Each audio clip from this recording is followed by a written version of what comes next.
वाह देखो ये है चिंटू हमारा, ये होली मनाएगा। हैप्पी होली चिंटू। देखो कितना बढ़िया लग रहा है यार।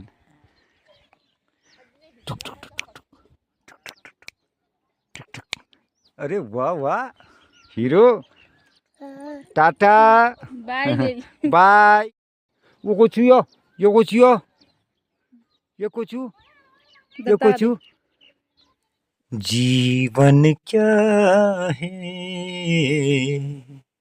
चलता फिरता एक खिलौना है, दो आँखों में एक से हंसना एक से रोना है, जीवन क्या।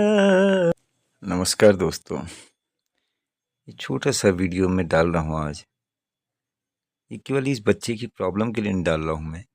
ऐसे कितने ही बच्चे हैं हमारे आसपास, वैसे ज़्यादा मात्रा में नहीं होते लेकिन होते अवश्य हैं। बस थोड़ी सी हम लोगों का फर्ज है कि जिस परिवार में जन्म लेते हैं उनको तो संघर्ष करना ही है, प्रारब्ध के भोग हैं वो तो भोगने ही है। लेकिन आप गौर करो कि बगल में जब किसी की तकलीफ होती है उसके प्रारब्ध को देखकर हमारा प्रारब्ध बनता है। यानी उसके प्रारब्ध के अगर हम सहयोग करते हैं तो हमारा एक पॉजिटिव प्रारब्ध बनता है। यानी कि हमें अगर दुख ना भी हो तो हमारा फर्ज है कि हम किसी की तकलीफ को, दर्द को महसूस करें। तो ये बहुत तकलीफ देह बच्चे होते हैं जिनकी मानसिक और शारीरिक स्थिति का विकास वैसा नहीं होता जैसे नॉर्मल बच्चे का होता है। और आप गौर करेंगे इनके साथ हनुमान जी की जैसी शक्ल इनकी होती है, एक जैसे होते हैं। तो हमारा फर्ज है कि ये बेचारा एक बबलू कुमार, कोई हमारे पड़ोस गांव का बच्चा है, वो कैंसर की तकलीफ से उसकी 4-5 साल पहले ये मात्र समझो 28-29 साल की एज में उसकी डेथ हो गई थी। उसी का बच्चा है। तो हमारा फर्ज है कि हम कुछ न कुछ खुशियाँ इस बच्चे के संग बाँटें, जिससे एक एहसास हो कि यार ये हमारे समाज का बच्चा है।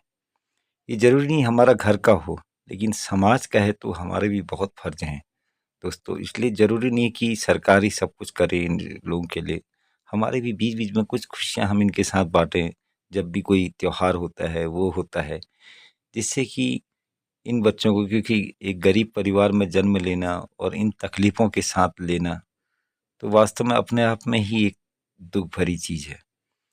तो इसलिए हम लोगों को हमेशा ऐसे बच्चों के काम आना चाहिए।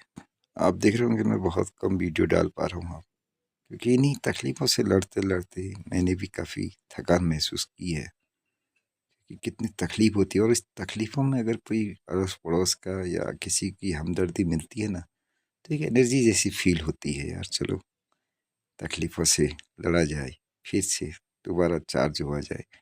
तो इसलिए हम लोगों का फ़र्ज़ है कि हम एक-दूसरे के दर्द को महसूस करें।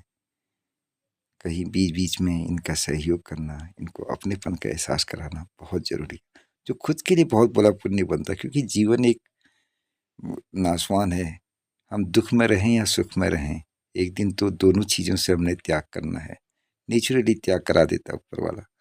तो बस जब तक जीते हैं तो तब तक किसी के आँसू पोंछे जाएँ और हँसते हुए ज़िंदगी को जिया जाए।